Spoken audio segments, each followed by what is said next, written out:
Hello，大家好，又係慳家人啊，啲加拿大嘅老友記啊，今次咧就同大家咧去旺角飲個早茶喎。呢間早茶咧，其實咧我哋上網睇到見到好多人都講，話佢啲嘢食咧好懷舊嘅，究竟係點樣樣呢？而家同大家入去呢個荷里活廣場第二期睇一睇啦。嗱，呢間酒樓呢，佢哋話又平又靚又正，而且呢相當之懷舊嘅。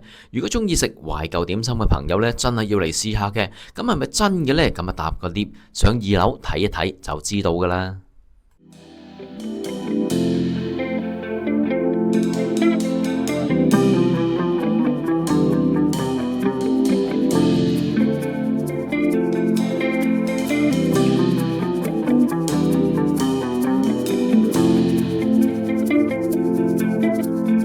呢間酒樓嘅名呢，就叫做龍珠酒樓啦。好啦，開門啦，睇下點樣樣啦。一開門嘅時候呢，你見到呢好大個黃色招牌啊，係正當嘅黃色招牌啊，龍珠酒樓啊。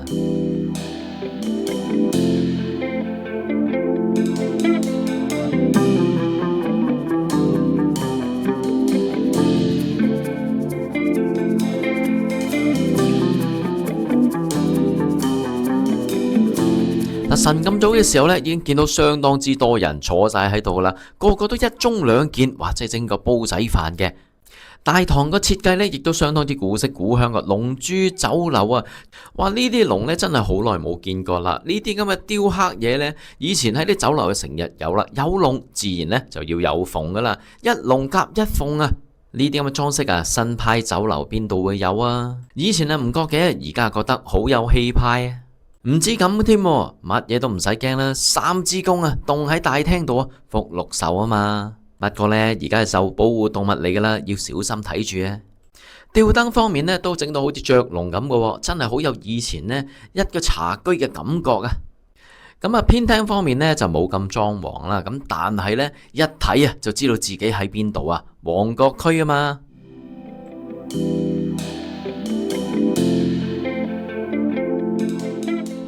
我哋今次呢就嚟飲早茶，但係呢度嘅海鮮呢都攤晒喺度俾你睇嘅。哇！你睇啲瀨尿蝦幾大隻，龍蝦全部都有大又有細啊！你中意要邊款都得噶。魚缸方面真係相當之清澈你啲水，咁啊起碼打理得相當之唔錯啦。所以俾人感覺呢都係真係幾乾淨下嘅。唔同嘅魚，唔同嘅價錢，晚飯先食啦。食蟹方面呢，大大隻都有得食嘅噃。如果唔啱呢，食翻啲細隻啲嘅蟹都無妨噶。講咁多其他嘢做乜嘢啊？快啲睇下今次有啲咩食先啦！懷舊點心啊！其實一入大門口呢，你就見到有2大隻車仔噶啦。懷舊點心全部都蒸籠擺晒喺呢度嘅。咁另外隔籬呢一個呢，就茶樓風味，佢呢啲呢就有黃色邊嘅。點解呢？因為呢啲孖寶呢，價錢係唔同噶。記唔記得以前呢，攞張卡仔走去呢啲點心車嗰度慢慢揀啊嘛？嗱，出得嚟攞梗係攞啲平嘢啦，20蚊8毫子咁就可以有2碟呢啲咁嘅點心啦。黃邊呢啲一樣嘅，都係20蚊8毫2碟噶。計起上嚟即係10蚊到有一個咯喎！哇，真係去邊度揾啊？有啲咩食先得噶？係嘛？睇睇先。阿姐知我嚟影嘢呢，就即刻幫我開晒啲蓋呢，俾我睇下有啲乜嘢食。哇，糯米包啦，一啲餃啦，鵪鶉大蒜米都有。哇，呢個好難有得見喎。燒賣啊，豬腳啊，哇，咁多款式嘅，唔怪得知啦。20蚊8毫子，一碼一碼咁掃返去啦。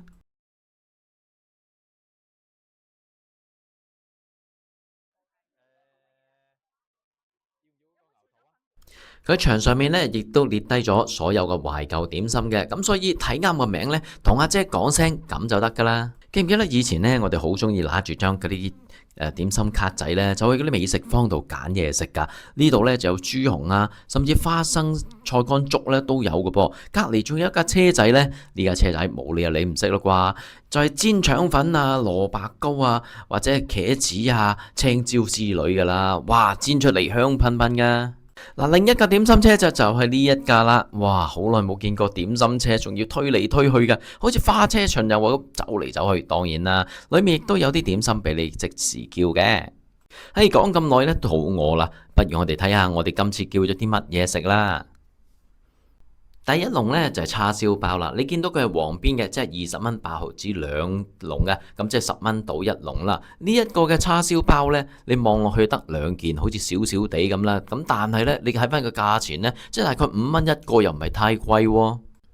嗱，食落去呢個叉燒包感覺呢就唔係話太甜嘅，有少少大嘅酸味嘅，可能呢個叉燒醬佢調教呢就係適合老年人啦，或者係老友記啦。你見到個包呢亦都相當之鬆嘅，食落去嘅感覺係唔錯嘅。如果中意食叉燒包嘅朋友呢，呢一個呢真係可以食幾個都得噶。跟住呢一碟嘢呢，係咪好奇怪呢？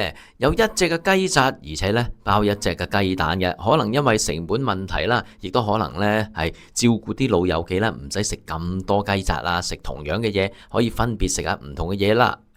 雖然呢，佢就得一隻雞扎啦，咁但係呢隻雞扎呢，真係唔少嘢嘅，佢腐皮呢，兜咗成差唔多2個圈嘅，而且裡面啲餡料呢，相當之大隻嘅。究竟有啲咩料呢？拆開嚟睇下啦。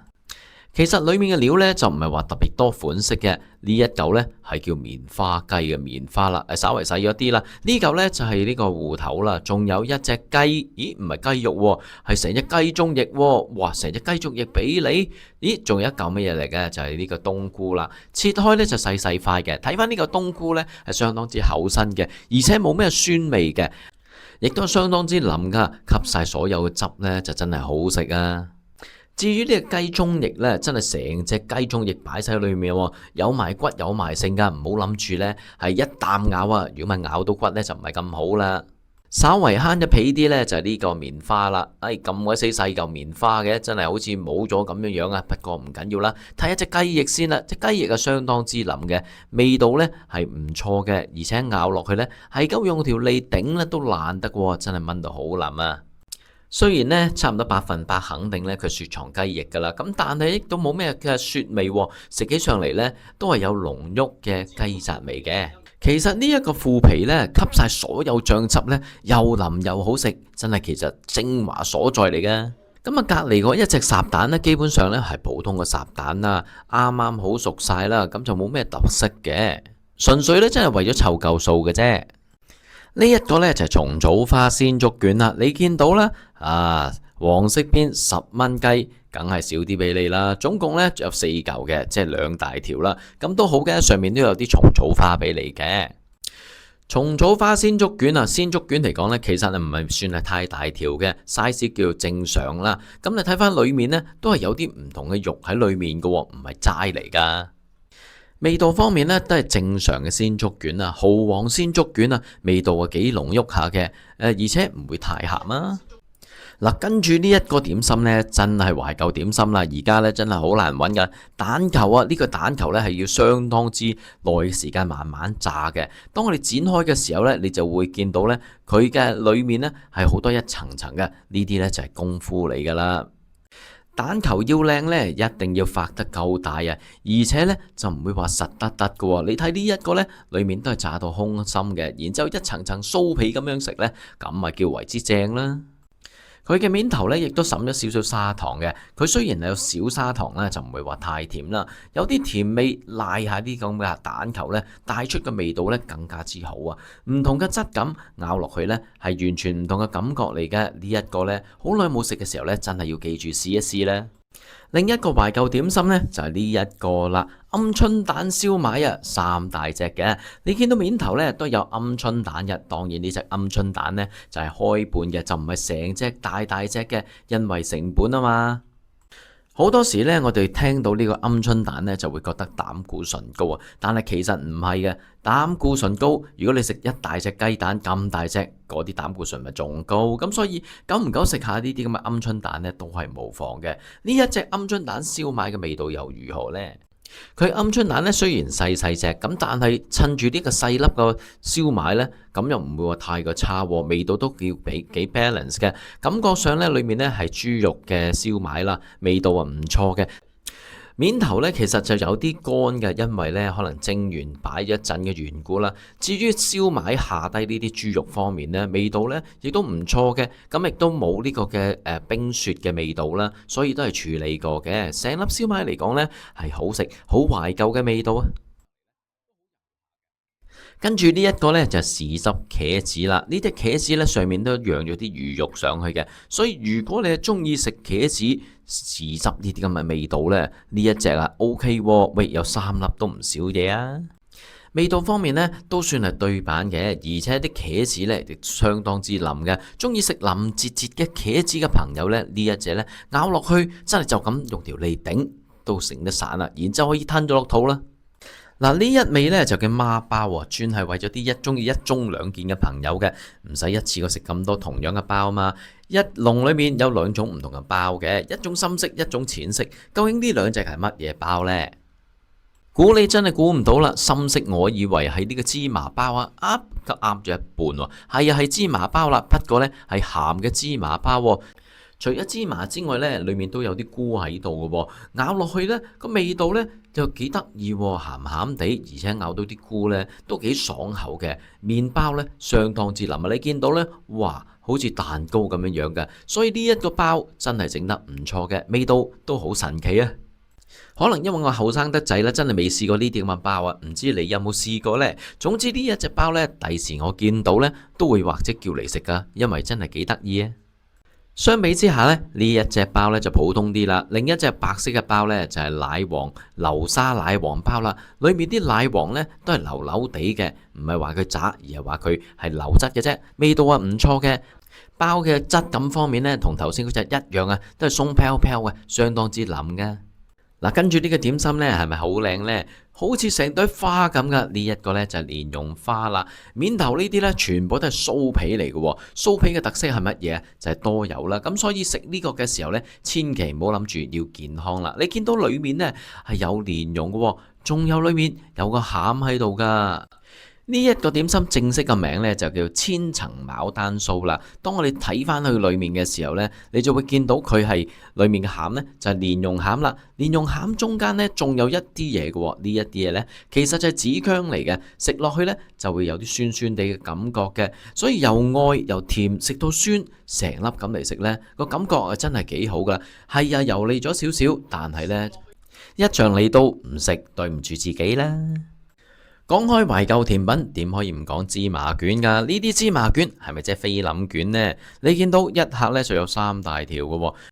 呢啲菲林卷最緊要係咩啊？就係芝麻味要夠啊！有一啲呢就係光滑嘅，有一啲呢就整到好似鞋少少嘅。呢度呢就係正常舊式茶樓咁啦，望落去呢係比較光滑嘅。當我哋攤開嘅時候呢，就會見到啦，佢呢度嘅皮呢，其實呢差唔多成2mm咁厚嘅，感覺上呢，佢就唔會話好薄，所以呢就比較厚身少少啦。咬落去芝麻味呢就會濃郁啲，但係呢層次感方面呢，就爭咗少少啦。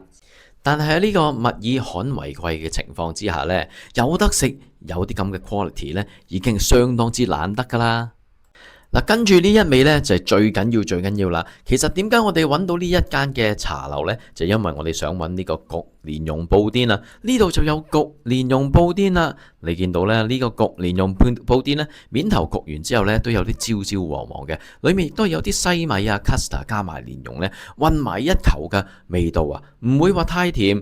感覺啱啱好啊，亦都有啲張住嘅感覺喎。蓮蓉味啊，相當之濃郁甜美啦，加埋啲西米咬落去有少少嚼頭呢，真係好正噶。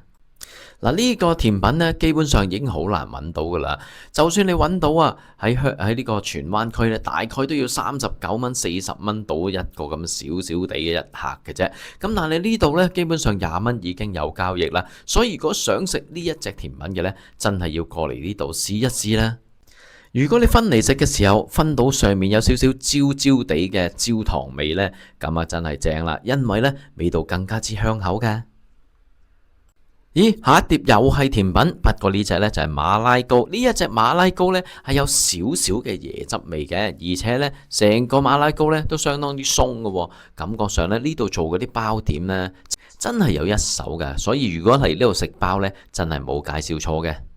你睇下上中下3個位置都發得啱啱好喎，就唔好有一度呢好似實得得，一度呢鬆飄飄，完全呢相當啲均勻啊！如果你裝下其他人食咩呢？好多人啊都有一盅嘅飯喺度啊，因為呢一盅嘅飯呢，例如呢個嘅鳳爪排骨飯呢，都係18蚊到嘅啫喎，哇，大兜啊，抵食啦！食飽飽之後呢，就可以攞張單呢出去出面嗰度俾錢噶啦。好啦，總數呢，我哋食咗262蚊，其中呢23個8呢就係服務費嚟嘅。我哋總共叫咗3個優點，全部呢都係懷舊嘅甜品嚟嘅，20個8啊，同埋26個8嘅。另外4個茶錢啦，每人呢就10蚊雞嘅。有一個呢就係 A 熱車，A 熱車其實呢就係呢個煎腸粉啦，25個8嘅。咁另外見到我哋都叫咗5個嘅孖寶啦，咁啊總共呢就104蚊，total 呢就238個2，加埋服務費23個8之後呢，就262蚊啦。嗱，你計下，我叫咗14碟點心，連無鑑子都係262蚊啫，抵食啦，個個托住個肚走啊！其實咧，龍珠酒樓咧就喺唔同時段咧都有唔同嘅收費嘅，詳情咧你可以自己睇下啦。有冇興趣過嚟試下？如果係嘅話，千祈唔好搭外朵啊，因為佢唔識我嘅。好啦，我係慳家人啊，下次再有啲好正嘅嘢咧，就會同大家講下噶啦。係咁啦，拜拜。